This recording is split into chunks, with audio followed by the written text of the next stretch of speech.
The Undercommons, Fugitive Planning and Black Study by Fred Moten and Stefano Harney.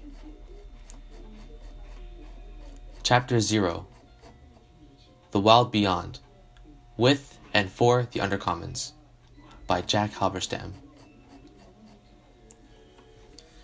It ends with love, exchange, fellowship.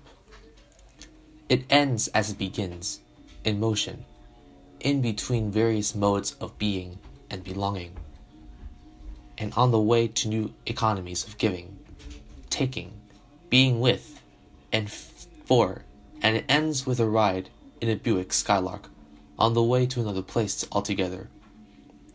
Surprising perhaps, after we have engaged dispossession, debt, dislocation, and violence, but not surprising when you have understood that the projects of fugitive planning and black study are mostly about reaching out to find connection.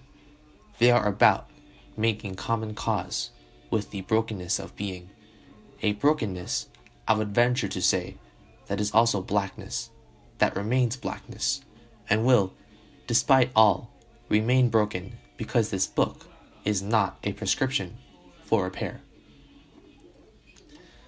If we do not seek to fix what has been broken, then what? How do we resolve to live with brokenness, with being broke, which is also what Moten and Harney call debt? Well, given that debt is sometimes a history of giving, at other times a history of taking, at all times a history of capitalism, and given that debt also signifies a promise of ownership, but never delivers on that promise, we have to understand that debt is something that cannot be paid off. Debt, as Harney puts it, presumes a kind of individualized relation to a naturalized economy that is predicated upon exploitation. Can we have, he asks, another sense of what is owed that does not presume a nexus of activities like recognition and acknowledgement, payment and gratitude? Can debt become a principle of elaboration? Moten links economic debt to the brokenness of being in the interview with Stefan Shuk-Atius. He acknowledges that some debts should be paid, and that much is owed especially to black people by white people, and yet he says, quote, I also know that what is that is supposed to be repaired is irreparable. It can't be repaired. The only thing we can do is tear this shit down completely and build something new, end quote. The Undercommons do not come to pay their debts, to repair what has been broken, to fix what has come undone. If you want to know what the Undercommons wants, what Moten and Harney want, what black people, indigenous peoples, queers, and poor people want, what we who co-inhabit in this space of the Undercommons want, it is this. We cannot be satisfied with the recognition and acknowledgement generated by the very system that denies A, that anything was ever broken, and B, that we deserved to be the broken part. So we refuse to ask for recognition, and instead, we want to take apart, dismantle, tear down the structure that, right now, limits our ability to find each other, to see beyond it, and to access the places that we know lie outside its walls. We cannot say what new structures will replace the ones we live with yet, because once we have torn shit down, we will inevitably see more, and see differently, and feel a new sense of wanting, and being, and becoming. What we want after the break will be different from what we think we want before the break, and both are necessarily different from the desire that issues from being in the break. Let's come at this by another path. In the melancholic and visionary 2009 film version of Maurice Sandak's Where the Wild Things Are, 1963. Max, the small seeker who leaves his room, his home, his family to find the wild beyond, finds a world of lost and lonely beasts, and they promptly make him their king. Max is the first king the wild things have had whom they did not eat and who did not in turn try to eat them. And the beasts are the first grown things that Max has met who want his opinion, his judgment, his rule. Max's power is that he is small while they are big. He promises the beasts that he has no plans to eat them, and this is more than anyone has ever promised them. He promises that he will find ways through and around, and will, quote, slip through cracks, end quote, and re-crack the cracks if they fill up. He promises to keep sadness at bay and to make a world with the wild creatures that, quote, roared their terrible roars and gnashed their terrible teeth and rolled their terrible eyes and showed their terrible claws, end quote. That Max fails to make the wild things happy, or to save them, or to make a world with them, is less important than the fact that he found them, and he recognized in them the end of something, and potentially the path to an alternative to his world. The wild things were not the utopian creatures of fairy tales. They were the rejected and lost subjects of the world Max had left behind, and because he shuttles between the Oedipal land where his mother rules and the ruined world of the wild, he knows the parameters of the real. He sees what is included and what is left out, and he is now able to set sail for another place, a place that is neither the home he left nor the home to which he wants to return. Moten and Harney want to gesture to another place, a wild place that is not simply the leftover space that limits real and regulated zones of polite society. Rather, it is a wild place that continuously produces its own unregulated wildness. The zone we enter through Moten and Harney is ongoing and exists in the present, and, as Harney puts it, quote, some kind of demand was already being enacted, fulfilled in the call itself, end quote. While describing the London riots of 2011, Harney suggests that the riots and insurrections do not spread out, quote, the request, the demand, and the call, end quote. Rather, they enact the one in the other. Quote, I think the call, in the way I would understand it, the call, as in the call and response, the response is already there before the call goes out. You're already in something, end quote. You are already in it.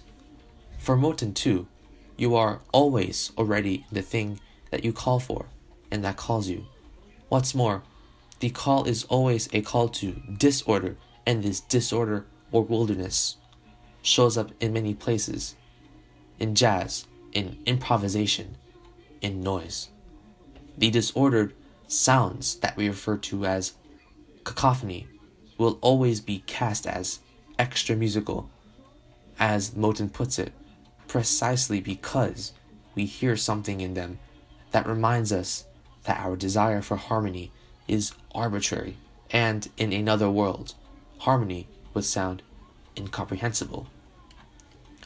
Listening to cacophony and noise tells us that there is a wild beyond to the structures we inhabit and that inhabit us.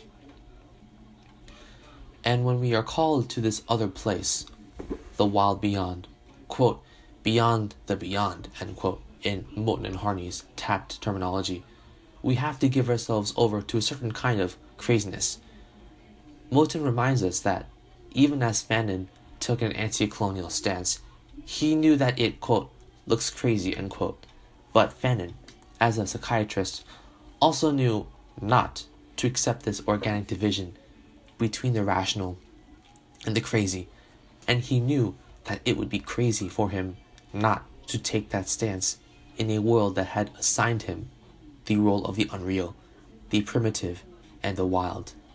Fanon, according to Moten, wants not the end of colonialism, but the end of the standpoint from which colonialism makes sense. In order to bring colonialism to an end, then, one does not speak truth to power. One has to inhabit the crazy, nonsensical, ranting language of the other who has been rendered a non-entity by colonialism. Indeed, blackness, for Moten and Harney, by the way of Fanon, is the willingness to be in the space that has been abandoned by colonialism, by rule, by order. Moten takes us there, saying of Fanon finally, quote, "Eventually, I believe, he comes to believe in the world, which is to say, the other world, where we inhabit and maybe even cultivate this absence, this place which shows up here and now, in the sovereign's place, space, and time, as absence, darkness, death, things which are not, as John Donne would say." End quote. The path to the wild beyond is paved with refusal. In the Undercommons, if we begin anywhere, we begin with the right to refuse what has been refused to you. Citing Gayatri Spivak, Moten and Harney call this refusal the, quote, "first right," and it is a game-changing kind of refusal, in that it signals the refusal of the choices as offered. We can understand this refusal in terms that Shandan Reddy lays out in Freedom with Violence, 2011. For Reddy, gay marriage is the option that cannot be opposed in the ballot box. While we can circulate multiple critiques of gay marriage in terms of its institutionalization of intimacy, when you arrive at the ballot box, pen in hand, you only get to check yes or no. And the no in this case could be more damning than the yes, and so you must refuse the choice as offered. Moten and Harney also study what it would mean to refuse what they call the term to order, and what it would mean, furthermore, to refuse to call others to order, to refuse interpolation and the instantiation of the law. When we refuse, Moten and Harney suggest, we create dissonance, and more importantly, we allow dissonance to continue. When we enter a classroom and we refuse to call it to order, we are allowing study to continue. Dissonant study perhaps, disorganized study, but study that precedes our call and will continue after we have left the room. Or, when we listen to music, we must refuse the idea that music happens only when the musician enters and picks up an instrument. Music is also the anticipation of the performance, and the noises of appreciation it generates, and the speaking that happens through and around it, making it and loving it, being in it while listening. And so, when we refuse the call to order, the teacher picking up the book, the conductor raising his baton, the speaker asking for silence, the torturer tightening the noose, we refuse order as the distinction between noise and music, chatter and knowledge, pain and truth. These kind of examples get to the heart of Moten and Harney's world of the Undercommons. The Undercommons is not a realm where we rebel and we create critique. It is not a place where we, quote, take arms against a sea of troubles, / and by opposing end them, end quote. The Undercommons is a space and time which is always here. Our goal, and the we is always the right mode of address here, is not to end the troubles, but to end the world that created those particular troubles as the ones that must be opposed. Moten and Harney refuse the logic that stages refusal as inactivity, as the absence of a plan, and as a mode of stalling real politics. Moten and Harney tell us to listen to the noise we make, and to refuse the offers we receive to shape that noise into music. In the essay that many people already know best from this volume, the university, and the Undercommons, Moten and Harney come closest to explaining their mission. Refusing to be for or against the university, and in fact marking the critical academic as the player who holds the for and against logic in place, Moten and Harney leads us to the Undercommons of the Enlightenment, where subversive intellectuals engage both the university and the fugitivity. Quote, where the work gets done, where the work gets subverted, where the revolution is still black, still strong, end quote. The subversive intellectual, we learn, is unprofessional, uncollegial, passionate, and disloyal. The subversive intellectual is neither trying to extend the university nor change the university. The subversive intellectual is not toiling in misery, and from this place of misery, articulating a, quote, general antagonism. In fact, the subversive intellectual enjoys the ride and wants it to be faster and wilder. She does not want a room of his or her own. She wants to be in the world with others, and making the world anew. Moten insists, quote, like Deleuze, I believe in the world and want to be in it. I want to be in it all the way to the end of it, because I believe in another world, in the world, and I want to be in that. And I plan to stay a believer like Curtis Mayfield. But that's beyond me, and even beyond me and Stefano, and out of the world. The other thing, the other world, the joyful noise of the scattered eschaton, the undercommon refusal of the Academy of Misery. End quote. The mission then for the denizens of the Undercommons is to recognize that when you seek to make things better, you are not just doing it for the other, you must also be doing it for yourself. While men may think they are being, quote, sensitive by turning to feminism, while white people may think they are being right on by opposing racism, no one will really be able to embrace the mission of tearing, quote, this shit down, end quote, until they realize that the structures they oppose are not only bad for some of us, they are bad for all of us. Gender hierarchies are bad for men, as well as women, and they are really bad for the rest of us. Racial hierarchies are not rational and ordered. They are chaotic and nonsensical, and must be opposed by precisely all who benefit in any way from them. Or, as Moten puts it, quote, the coalition emerges out of your recognition that it's fucked up for you, in the same way that we've already recognized that it's fucked up for us. I don't need your help. I just need you to recognize that shit is killing you too. However much more softly, you stupid motherfucker, you know, end quote. The coalition unites us in the recognition that we must change things or die. All of us. We must all change the things that are fucked up, and change cannot come in the form that we think of as, quote, revolutionary. Not in a masculinist surge or in an armed confrontation. Revolution will come in a form that we cannot yet imagine. Moten and Harney propose that we prepare for what will come by entering into study. Study, a mode of thinking with others, separate from the thinking that the institution requires of you, prepares us to be embedded in what Harney calls, quote, the with and for, end quote, and allows you to spend less time antagonized and antagonizing.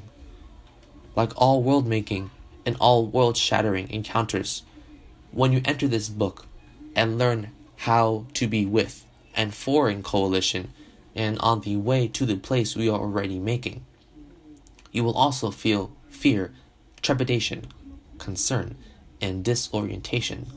The disorientation, Moten and Harney will tell you, is not just unfortunate, it is necessary, because you will no longer be in one location moving forward to another. Instead, you will already be part of the movement of things, and on the way to this outlawed social life of nothing. This movement of things can be felt and touched, and exists in language and in fantasy. It is flight, It is motion. It is fugitivity itself. Fugitivity is not only escape or exit, as Paul Verno might put it, or exodus in the terms offered by Hart and Negri. Fugitivity is being separate from settling. It is a being in motion that has learned that, quote, organizations are obstacles to organizing themselves, the invisible committee in the coming insurrection, and that there are spaces and modalities that exist separate from the logical, logistical, the housed, and the positioned. Moten and Harney call this mode a, quote, being together in homelessness, end quote, which does not idealize homelessness nor merely metaphorize it. Homelessness is the state of dispossession that we seek and that we embrace. Quote, can this being together in homelessness, this interplay of the refusal of what has been refused, this undercommon oppositionality, be a place from which emerges neither self-consciousness nor knowledge of the other, but an improvisation that proceeds from somewhere on the other side of an unasked question, end quote. I think this is what Jay-Z and Kanye West, another collaborative unit of study, call, quote, no church in the wild, end quote. For Fred Moten and Stefano Harney, we must make common cause with those desires and non-positions that seem crazy and unimaginable. We must, on behalf of this alignment, refuse that which was first refused to us, and in this refusal, reshape desire, reorient hope, reimagine possibility, and do so separate from the fantasies nestled into rights and respectability. Instead, our fantasies must come from what Moten and Harney, citing Frank B. Wilderson III, call, quote, the hold, end quote. Quote, and so it is we remain in the hold, in the break, as if entering again and again the broken world, to trace the visionary company and join it, end quote. The hold here is the hold in the slave ship, but it is also the hold that we have on reality and fantasy, the hold they have on us, the hold we decide to forego on the other, preferring instead to touch, to be with, to love. If there is no church in the wild, if there is study rather than broken knowledge production, if there is a way of being together in brokenness, if there is an Undercommons, then we must find our way to it. And it will not be there where the wild things are. It will be a place where refuge is not necessary, and you will find that you were already in it all along. Love, Jay.